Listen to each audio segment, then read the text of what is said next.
Hola, ¿cómo estás?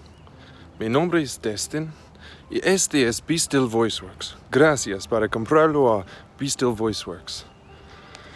I'm just kidding. I said thank you for shopping at Be Still VoiceWorks, which no one has ever shopped here because I'm not selling nothing.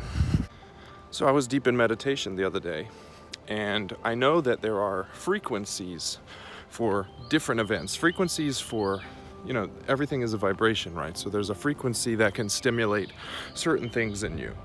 And I started wondering, well, what happens if I imagine these frequencies and try to generate them from within myself?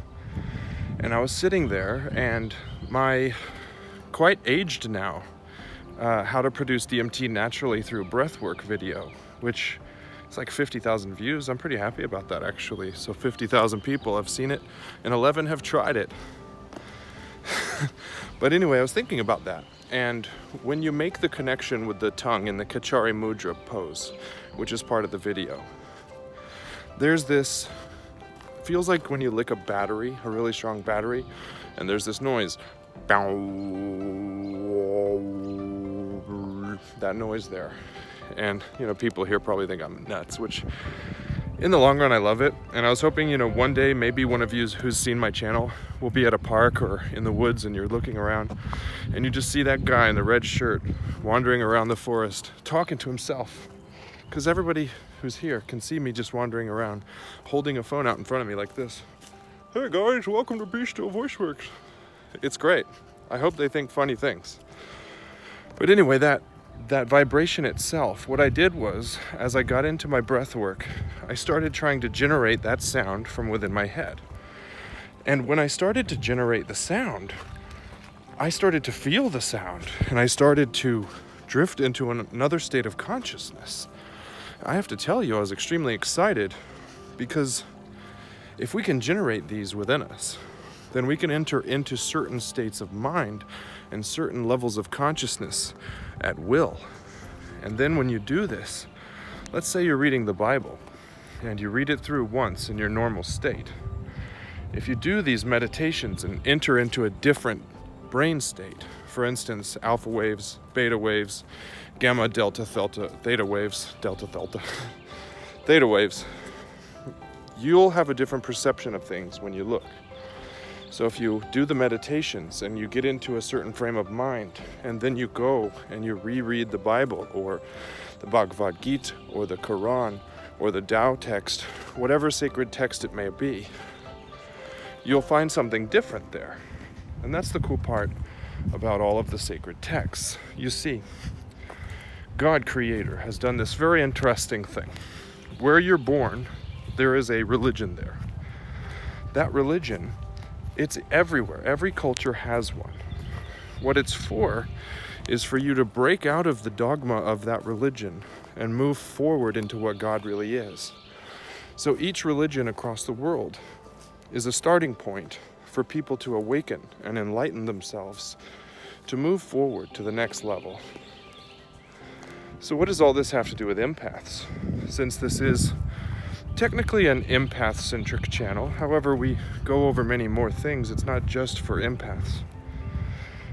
This teaching, this learning to access different states of mind, changing this vibration, exploring for yourself, because I'm not the kind of person who's going to tell you, if you do this, these are always the results. I'm more interested in telling you how I got my results and then teaching you how to explore yourself to find the same results in a different way. Because we're all very different. Even though this is the same thing, we function much differently.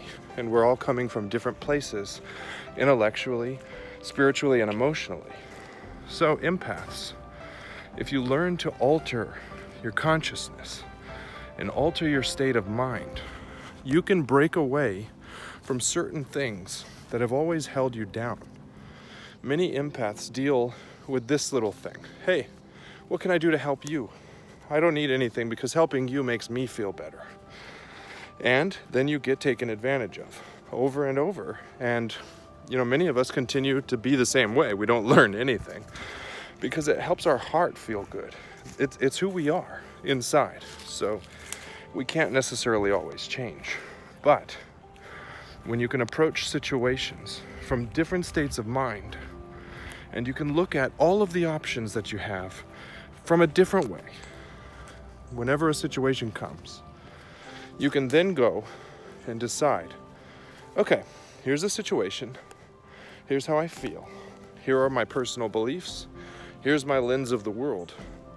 Now I'm going to combine all these things and look at this situation and decide, how do I want to react? Knowing how you want to react to a situation avoids all of the reactionary issues that you could have if you were to just be. Now, Mr. Be Still, how does this help us when you've told us to live in the moment and just be in the moment? You're right, Timmy. That is a tough one.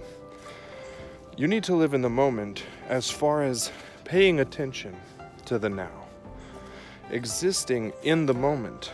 And that actually does mean having a chance to exit the moment and make a decision of how you would like to react in the moment.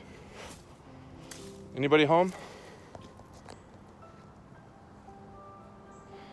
Look, I don't know this place, but this is obviously a camp that someone has made. So let's do this, okay? Come here. Creator, eternal source, all that is and was and will be. Bless the person who comes back to this camp tonight and give them something to move them forward, either in life physically or in spirit with you. I love you and I thank you for answering this. So, let's just leave that here for whoever's camping here. And, let's get out of their house because no one invited me. And I'd hate for their Ring camera to get my face and then they put me on the news. So, learn to react the way you want. That way, as an empath, you don't have to look back and go, oh my God, that's not how I am. That's not me. That was all just a reaction. Like, that's not who I truly am. And you can defeat that. Because if we can defeat all the small things that have held us back for all these years, many of us have gotten through the big stuff, but it's the little things, the way your brain reacts to something, the way you snap at someone just without thinking, things that bother you. Once you defeat those and you move on to the next thing, you can find what it is that we have to defeat next. On and on, until finally we realize there was never anything to defeat here anyway. I created all of that stuff. And then you can truly grow. Because this life is never going to be what you want. That face is never going to be the one you want to see in the mirror. And what I mean by that is the thing you think you are and the thing that you're going to see will never ever be consistent. So instead, we must get the soul to where the soul needs to be. Then when all material things vanish and fade away and rot and turn into soil again, we can be at peace, joined back up with this beautiful universe, with this source. So for now, I leave you separated from you here in this forest. But I promise soon, one day, we'll be together. I love you. And when this world gives you chaos, please remember to be still.